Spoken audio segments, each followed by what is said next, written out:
Welcome to TechSoup Tours. My name is Becky Wiegand, and I'm an interactive events producer here at TechSoup. I've been with the organization for about 5.5 years, having been a writer and manager of our blog and an editor during that time. And before coming to TechSoup, I was a user of TechSoup and a beneficiary of the donation programs at 3 small nonprofits located in Washington, D.C., and Oakland, California, and San Francisco. So I've been in your shoes having to navigate how to access technology donations through TechSoup. So hopefully I'll be able to answer your questions today. Like I mentioned, I'll be your tour guide, and you'll also see Ali Bazdikian and Nagin Edamad in the chat window answering your questions and capturing them on the back end so that we can answer them during Q&A. Once I start the live tour, I won't be able to see your questions live, but we will try to have time at the end to make sure that we're answering them, and you may get answers in the chat window. So feel free to put them in any time. Just know that I won't necessarily be able to see them while you're watching the webinar. For today's agenda, we'll be doing a quick introduction of TechSoup, who we are if you're not too familiar with us. We'll have some polls to gauge sort of where you're at in the process of accessing technology donations through TechSoup. And then we'll do an overview of the website, including different parts that might be helpful in answering your technology questions, like our community forums and support windows. And we'll also look at the product donation program and how to register and get donations. So to start us off, TechSoup is a 501c3 nonprofit, and we work to ensure that other nonprofits, public libraries, foundations, and charities have the access to technology products and services and the resources on how to use them. And part of that is providing webinars like this to ensure that you know what's available to you and to know what kind of resources are there to help you use them. We have been around since 1987, originally called Compumenter, and our donation program served more than 210,000 charitable organizations. We have partners in more than 60 countries around the world. So if you're joining us from outside the United States, there may be a partner in your local area or region or country where you can access these technology donations. For the purposes of today's webinar, we'll be focusing on TechSoup.org, which the resources available are, like articles and forums, are there for anybody to use. But the donation programs are for organizations in the United States. So again, if you're joining us from outside the U.S., you'll learn a bit in this webinar, but you may have a local partner that you can fulfill your donation request with. We have a lot of new services that we've been offering. If you're familiar with our technology products, for a long time we offered primarily software donations. And we also started offering hardware donations in the form of refurbished computers and printers and label makers. And we've also now expanded to providing some consulting services with different consultancies for nonprofits. And we also have new products like Windows 8.1 or the new QuickBooks 2014. So there are a lot of new things always happening at TechSoup. So we want to make sure that you know how to get them, and we'll walk through how to make sure that you're in the know on what new donations are available to you. Again, we're a nonprofit, and so this is our job as sort of an intermediary between the corporations like Adobe, Cisco, Microsoft, Symantec that make these donations to nonprofits. We're there to help verify that you are eligible based on the restrictions that they set and to distribute those to you. So that's the role that TechSoup really plays, and we want to make sure that you're able to get as much as you're eligible to receive through the donation programs. And we're constantly trying to expand what's offered and what you are available to access. This is our new homepage at TechSoup.org, and we'll walk through this page together live in just a couple of minutes. But before we do so, I'd like to take a couple of quick polls to see where you're at. Have you joined TechSoup as an individual member? And this means you, Angie, or Debbie, or Jeff, or James, Patricia, and Rich. Have you all, that's not everybody, but go ahead and click on your screen and let us know if you have joined TechSoup with your own email address, not an org email address, as an individual member. This will help me know how much time I should really spend on which topics during this tour. Maybe you use a coworker's login. Maybe you haven't yet started and this is your first time learning about TechSoup. I'm going to give just another couple of seconds for people to respond. It looks like over half, almost 60%, have not joined as an individual member. So that's really the first step to accessing donations, is joining as an individual. So that means signing up as Mike at organization.org and registering yourself so that you can then register your organization or become associated with an organization that's already in our database. And we'll walk through that process together. So this is a follow-up question. Have you registered your organization or associated yourself with an existing org yet? And so I imagine, since many of you have not registered as individuals, that the answer would be no for many of you as well. But just take a second and let us know if your organization is already registered. You may be registered without having your organization might be registered, but you may not be as an individual. I'm going to go ahead and show the results again. And so about 57% have. So your organization might be in here, and maybe you're using a generic email or a coworker or board member's email to log in and access that. And that's okay, though we do encourage people to log in as an individual so that you can be associated with the organization, and that way we make sure that we've got current contact info and whatnot so that you get your fulfillment emails about your donation requests. Just a couple of more quick questions that will help me. Have you requested donated products through TechSoup before? And this is asking you, as you the individual, not you the organization necessarily. So if you have not personally, we'll walk through some of that process. So I haven't, but a coworker has, or yep, that's why I'm here. I know that's probably why most of you are here. Again, it helps to know that 78% have not. So we'll walk through that process together today. And this is just an opportunity to highlight some of the different properties and to get an idea of where you might have come through to us today. So if you visited our Get Products section or the blog, our community forums, did you come to us from TechSoup for Libraries or NetSquared? Have you attended an event? And you can answer as many as are relevant to you. Do you subscribe to our newsletters, Buy the Cup, or the new product alert? Have you visited us through Nonprofit Commons? Or did you come through us from a TechSoup Global Partner website like TechSoup Canada or TechSoup Sweden or Connecting Up Australia or TechSoup Asia? So I'll give just another couple of seconds to do that, and then we'll jump into the tour.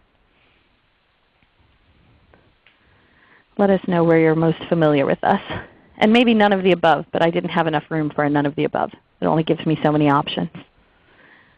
And you can always feel free to chat into the window. If I ask questions and there's not an answer that's relevant to you, feel free to let us know in the chat window. Yep, I do need a none of the above, but again, I didn't have enough room for it. So most of the people who've responded have been to the Get Products section. That doesn't mean that it's most of the people on the call, but that's really helpful to know. So I'm going to go ahead and get us started with some of our tour. And I'll walk through joining TechSoup. And when you do this as an individual, you need to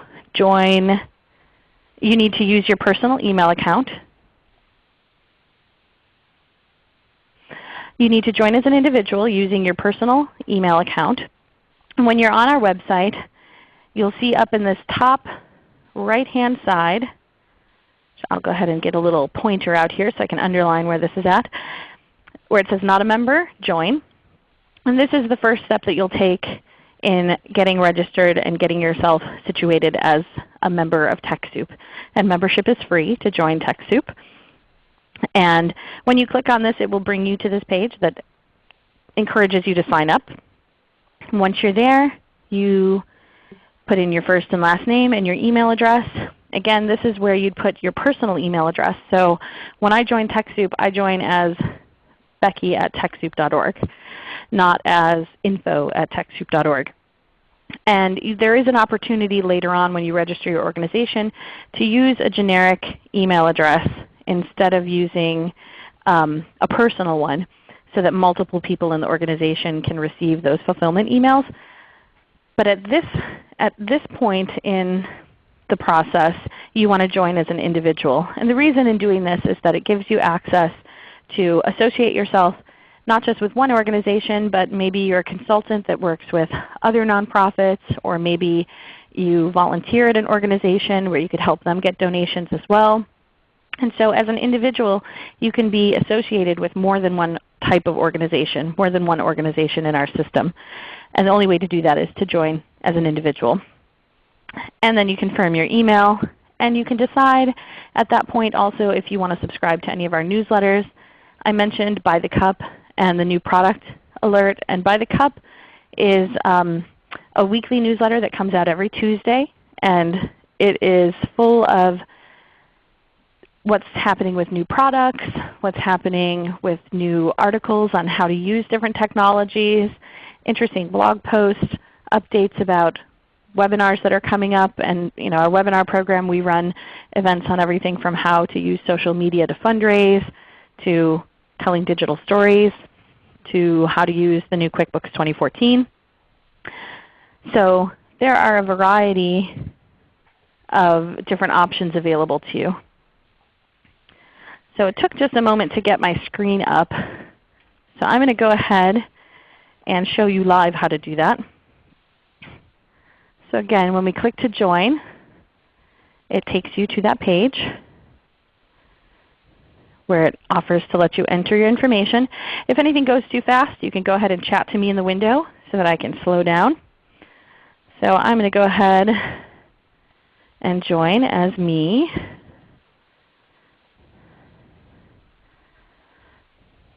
And this will take just a moment. I create a password that has to be at least 8 characters, and it has to have an uppercase and a lowercase. And the reason we require these more complicated passwords is because you'll be entering in your own security information and payment information, and we want to make sure that it's a secure process for you.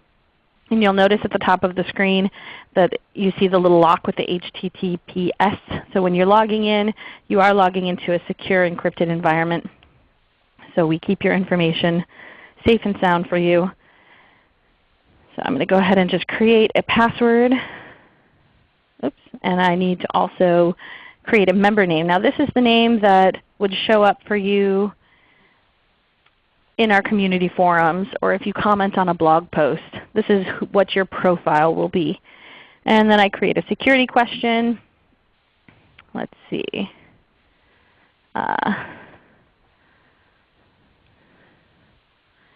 And I can create that however I want. And my cat's name is Michi.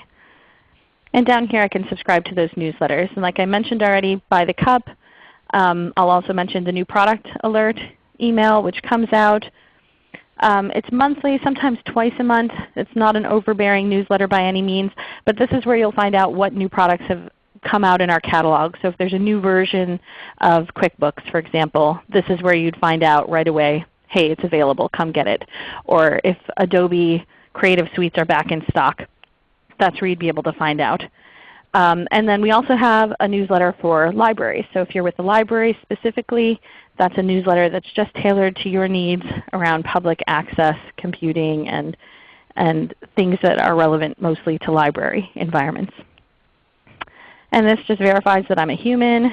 8 minus 5 is 3. And I go ahead and I sign up for TechSoup. Nope, and it says that I didn't do something. So what did I do? Oh, well that's why. I'm using a member name that already exists. Let me do that again. Done this webinar too many times probably. So let me fix that. And 7 minus 6 is 1. Get to test my arithmetic skills today. And it goes ahead and confirms, tells me thank you for signing up. Now that I'm signed up, it gives me an option to go visit some of the free resources that aren't related to the donation program, but where you can find resources. It gives you an opportunity to sign up and search our database to see if my organization is already registered, which I do recommend that people do. Or it gives me the opportunity to register an organization. Before I register though, a good opportunity is to head back to our home page really quickly. And I'm just going to show you over here where these steps are outlined. So steps 1, 2, 3, and then the actual donation steps, register and request donations. So it has 6 steps outlined over here. But in step 2, before I bother registering my organization, I'm going to check eligibility. And the reason I recommend doing this before you register is that you can put in the criteria that you think make the most sense for your organization and see what products you're likely eligible to request or what donation programs you're likely eligible for. Because you might run an organization that, say, does advocacy on animal rights. But part of that advocacy might also be training young people and working with young people on how to be good advocates for animals. So maybe you could fall under a category about animal welfare, or maybe you could fall under a category about youth services because you serve both of those communities. And here is where you can run through this eligibility check to see which of those options and which of those categories will actually yield the most access to the donation programs. And obviously we want you to be forthright and putting in options that are legitimate to what your organization does. But a lot of organizations have more than one function.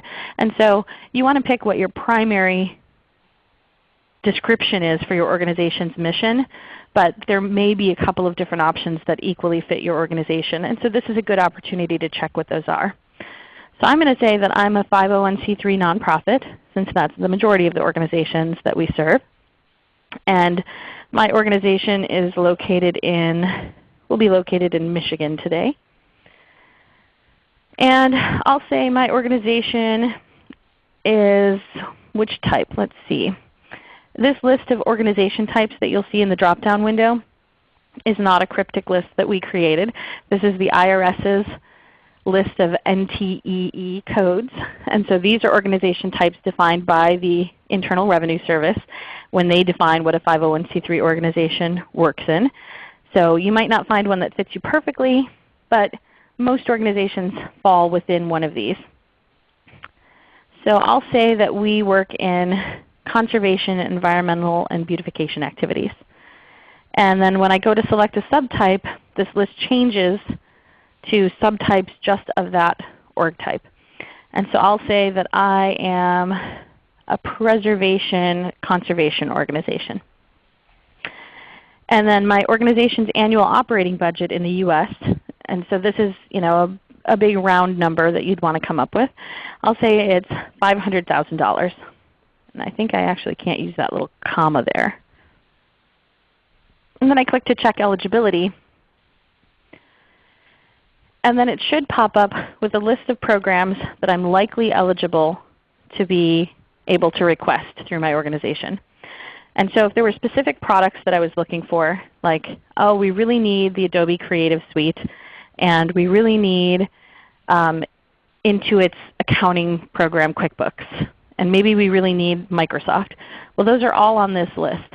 So plus all of these other products that I might not even know what they do, but it's great to know that I'm eligible, most likely, to receive donations through these programs. So once I've seen that, okay, looks like this is worth the effort for me to do this, I'm going to go up here and click to register my organization. You can either do it here with that link, and there are a number of other places on the website that you can do that too. But I'll go ahead and click to register my organization.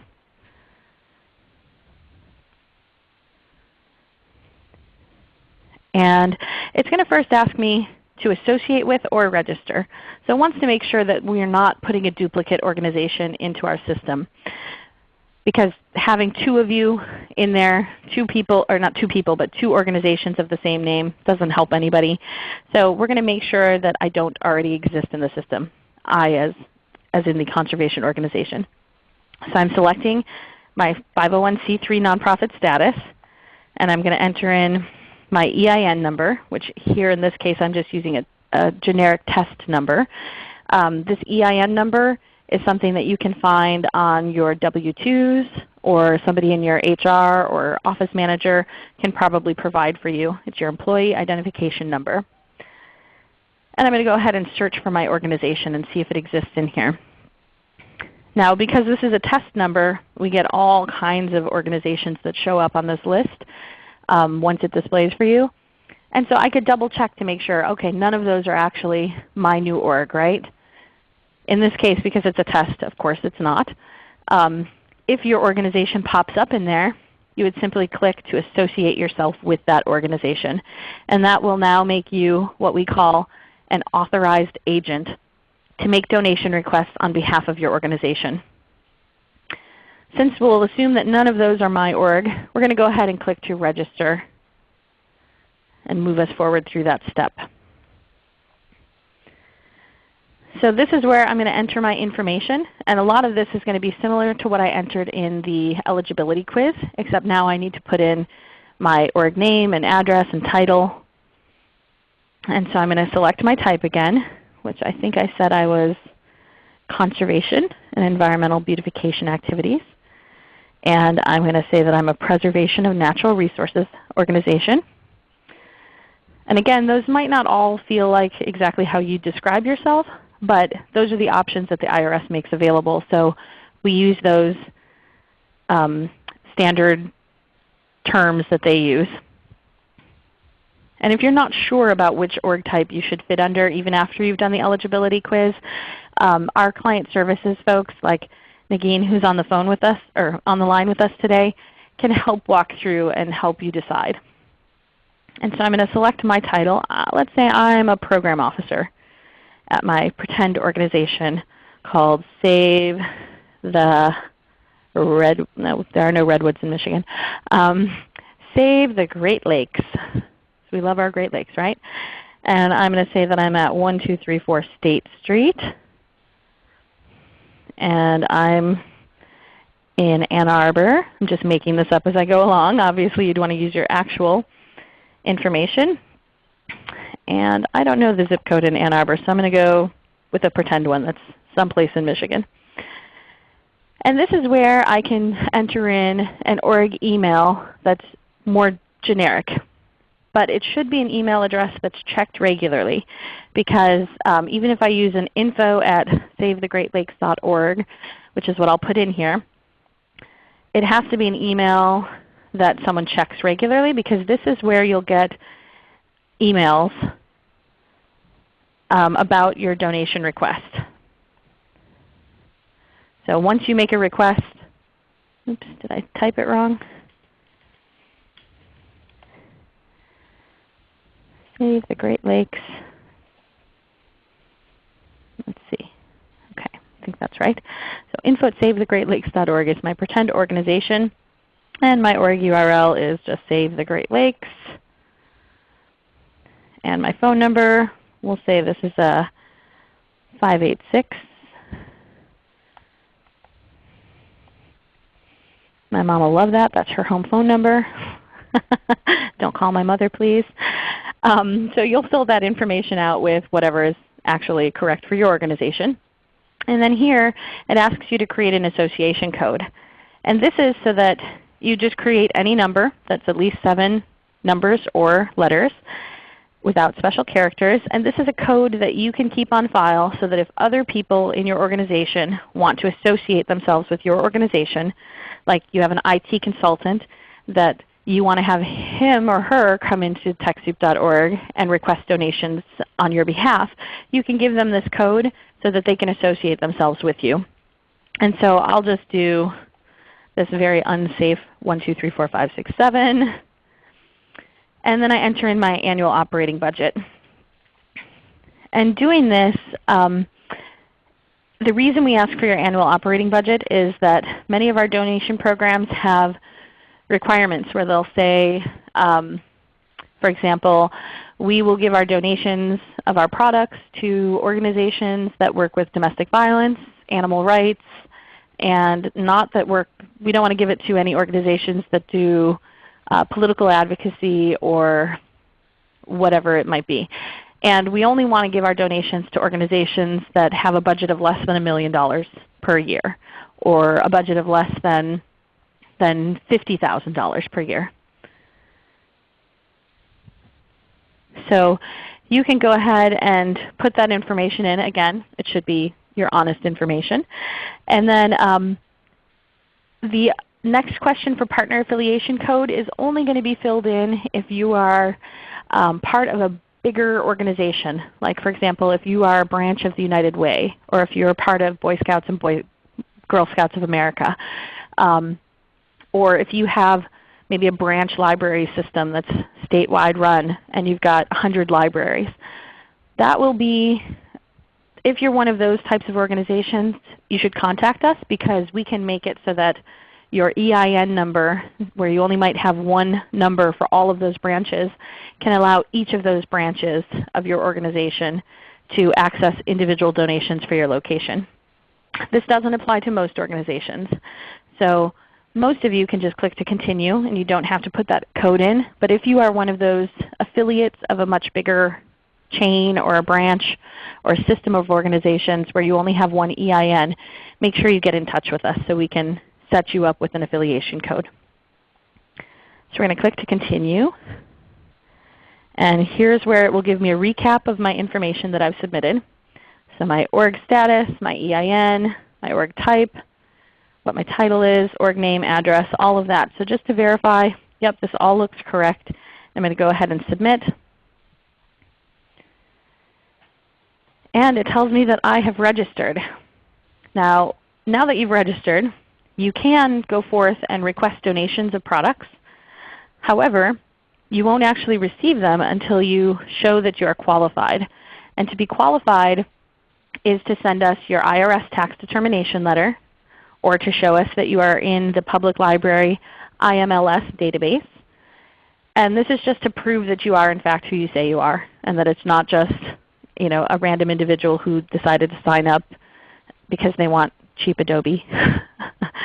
So the options for doing this, you can either fax it to us with this information down here, or you can click this tab to get the information on how to email it to us. The form is just a PDF that you can fill out and then email it in to us at this qualification@TechSoup.org address. Or you can drop it in the mail and send it to our headquarters here in San Francisco.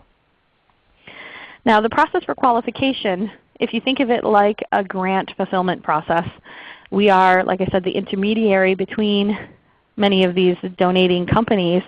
And so we have to actually vet that your organization is eligible for their restrictions, or eligible based on the restrictions that all of these donating companies set. So it's not something that happens in 2 hours.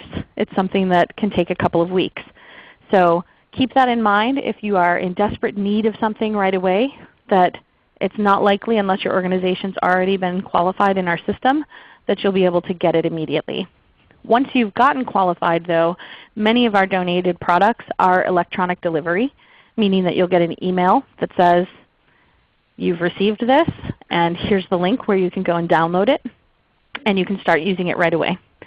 But just keep that in mind when you are going through this process, that it can take a couple of weeks. Just like a grant, when you send it out for an in-kind donation, you don't get it immediately. It takes a little bit of time just to get you in the system. And we do have client services folks working on this process. We're a nonprofit too, so we don't work 24/7 like Amazon.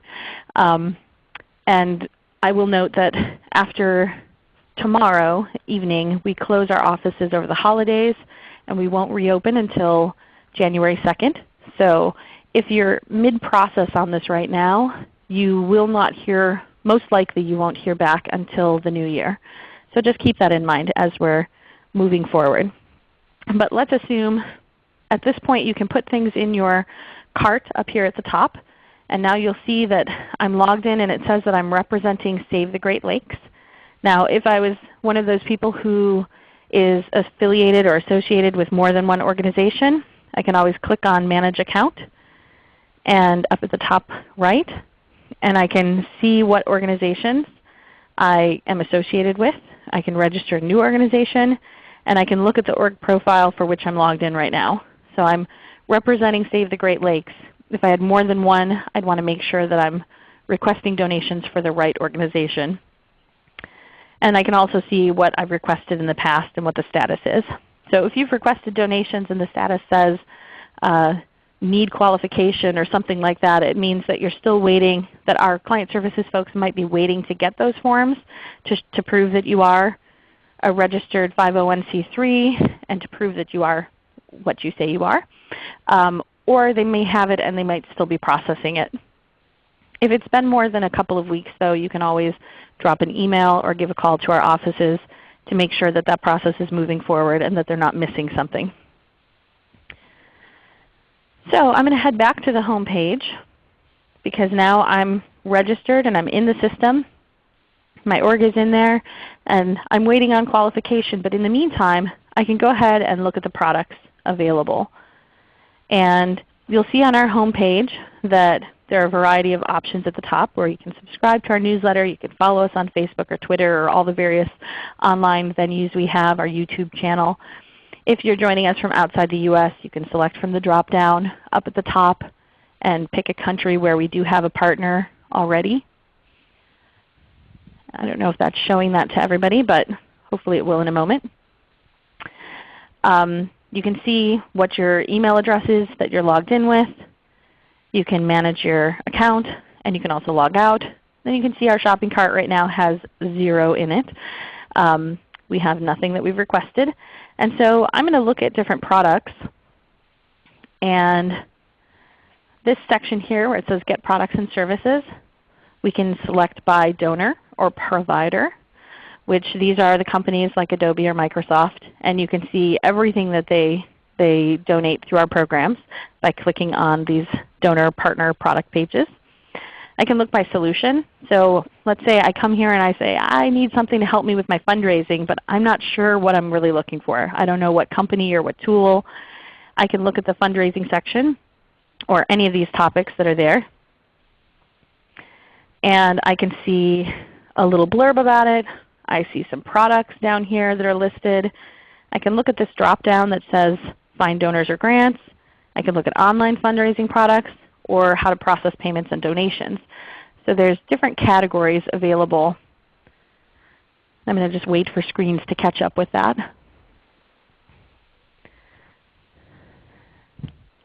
So once I'm on a page like that that's browsing by solution, that's what kind of problem you're coming to us for. You can search for solutions to that problem.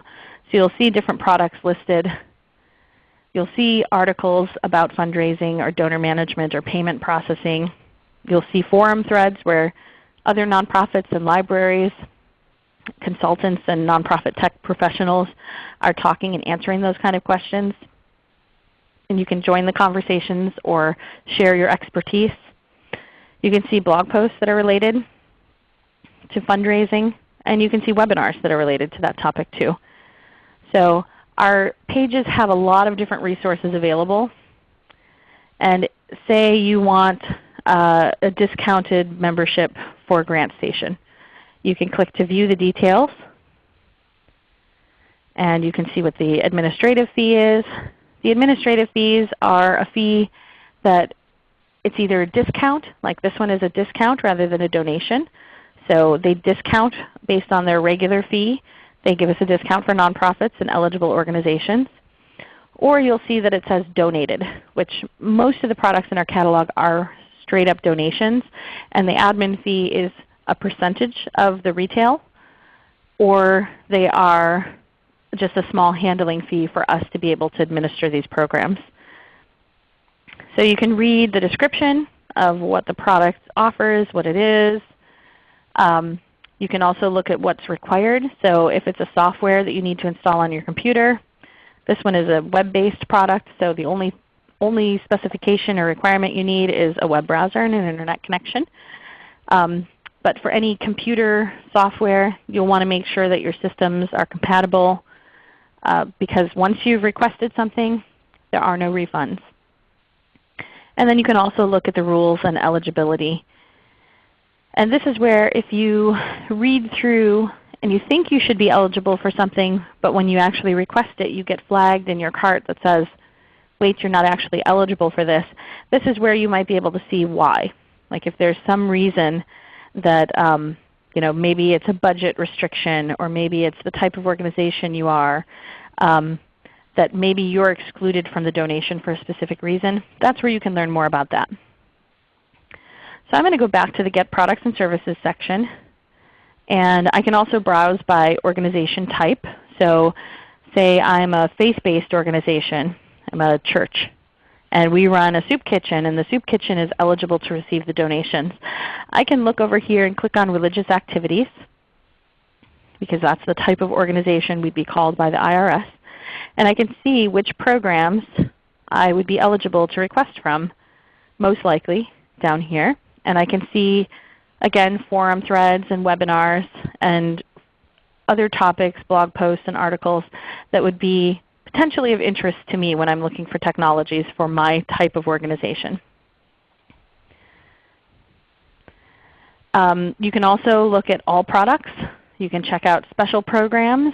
So special programs could include things like if you're not eligible to request donations from the main Adobe program because your organization doesn't meet the requirements, there is a special Adobe donation program that has kind of broader requirements and eligibility restrictions. So you might be eligible to receive products through that donation program.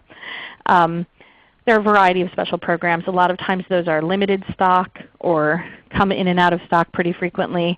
So it's worth looking at just to see if there's anything that's new or that's limited time only that you might be able to access. And then you can also check out what the favorites are of many of the organizations that come to TechSoup, what the top 10 products are that people request. So I'm going to go ahead and we'll select Microsoft, because we know that lots of people want Microsoft donations. We all use them every day. And let's say they show us some top products over here. I could select one of those, or I can go down here and look at more information about the donation program. I can look at how I get the donations, how to access the software, licensing information. I'm going to wait for the screen to catch up. What the product keys look like. Learn about different benefits of the donations, like software assurance that offers you free upgrades within 2 years to whatever the latest version is for no additional cost. All kinds of things like that. So I can read more about the overall program, and I can also get to the different products available by clicking on Browse Microsoft Products. Now for Microsoft, there are literally a couple of hundred products in the catalog that are just Microsoft products. So I'm going to go ahead and select Microsoft Office, because that's one that a lot of us rely on in our day-to-day work. And then we'll go ahead and get started with questions in just a couple of minutes. So if you have them, feel free to post them in the forums or in the chat window while I'm showing how to do this. Now I can look at the details of the different Office products that are available for the Office suite. And I can compare if I want Office Standard or Professional Plus, 2013 or 2010. And it looks like it's taking a moment for the page to load for people. So I'm just going to wait for a second so it can catch up. Maybe it's only on our end. But I'm going to go ahead and view the details on Office Professional Plus 2013. And I'm going to go ahead and just say, I need 7 of those because we have 7 machines in our office that we're going to upgrade. And I'm going to add that to my cart. Before I do that, remember to make sure you're reading the description and the system requirements so that you make sure that it's compatible with what your hardware can support.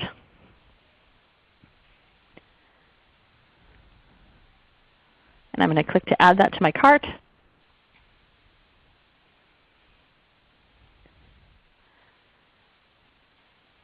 And once I've done that, I should see up in the cart at the top that 7 items have been added.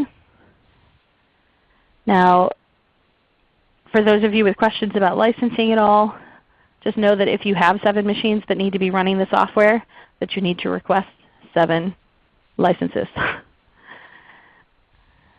And then I see here the process is outlined of it checks my restrictions. I click off that I agree to the terms.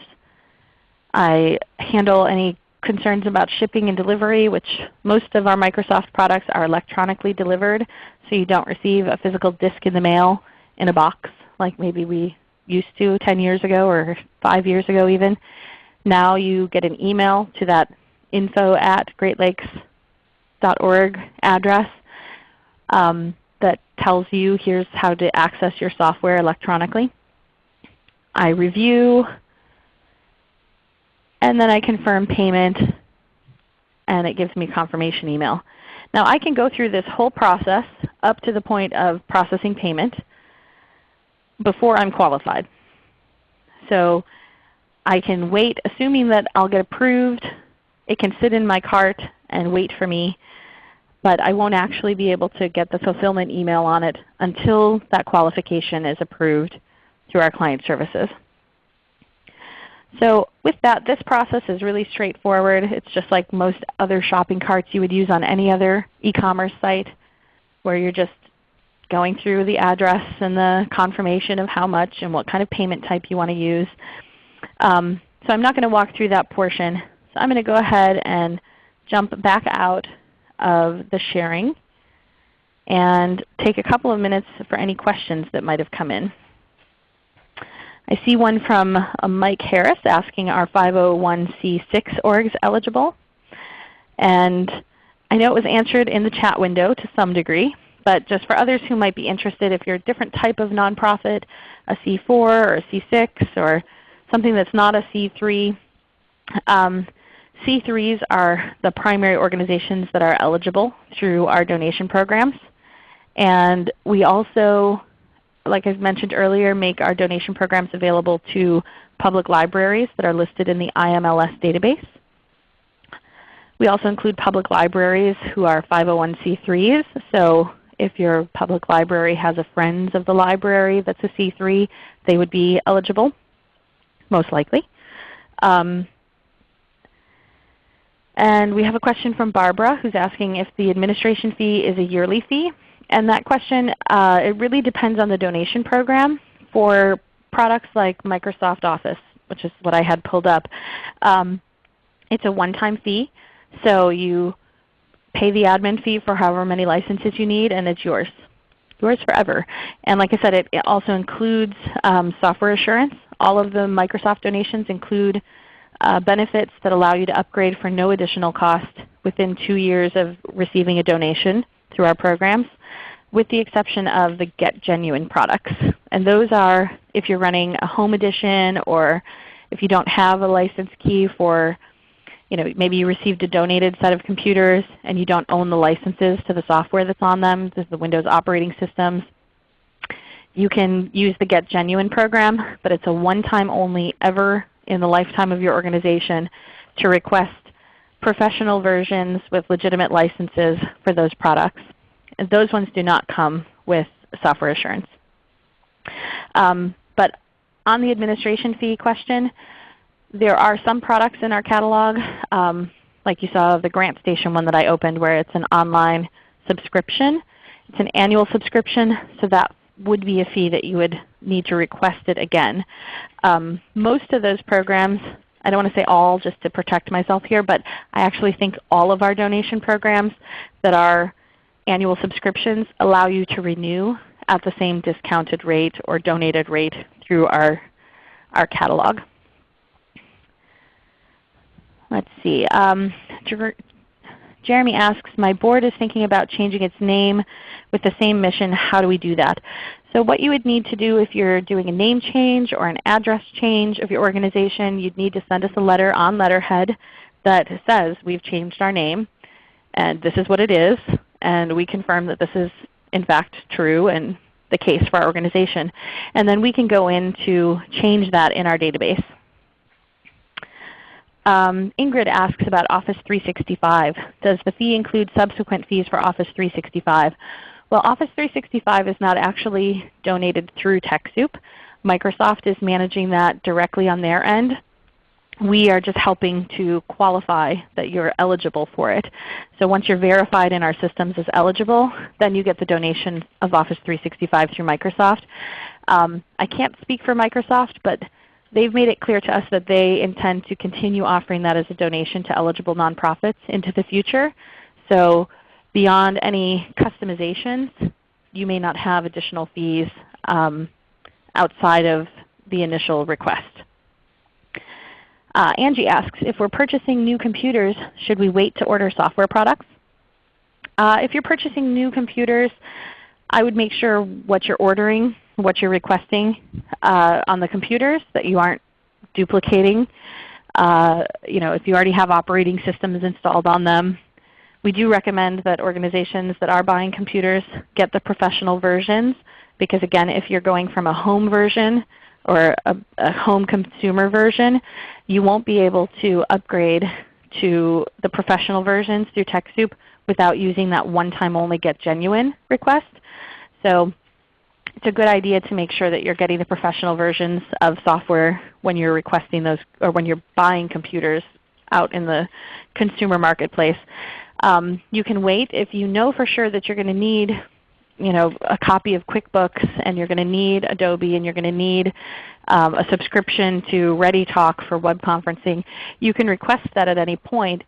If it's a subscription service though that is an annual thing, you may want to wait until you have the computers in hand, because you could be wasting some of your time of that subscription if you don't have the machines to use it. James asks, any problems with one personal user that is requesting items for two orgs? Both are 501c3 orgs. There's not any conflict with doing that. One individual can be associated with multiple organizations.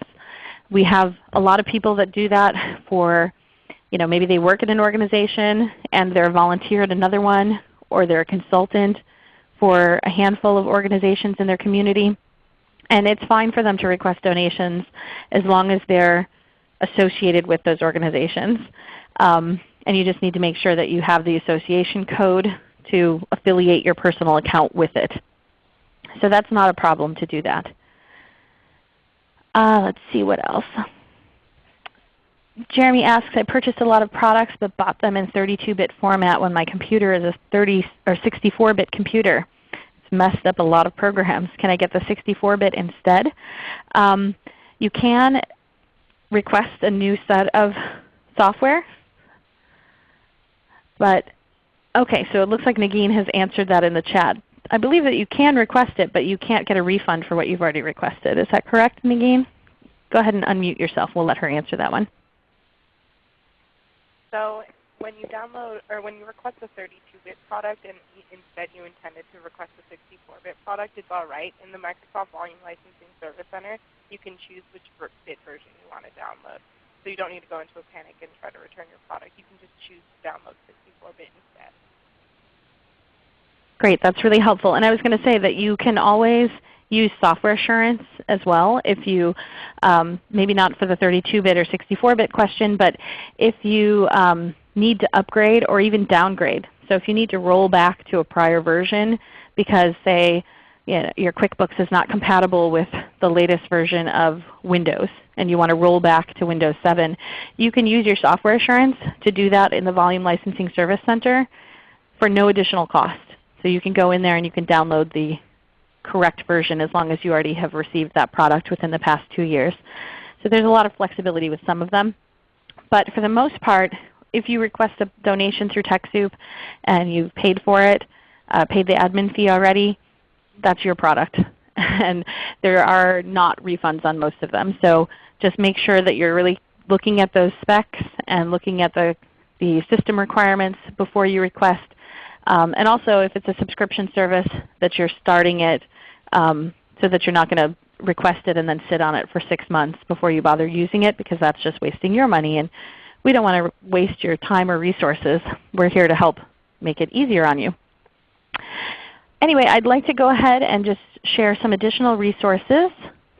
You can go to the Product Donation FAQ, which unfortunately I didn't show during the live tour, but when you're on our website you'll see a product FAQ I think it's on the upper right side of our screen where you can get to the FAQ, where you can have frequently asked questions about the donation program, eligibility, shipping. All those kind of questions are answered there for you.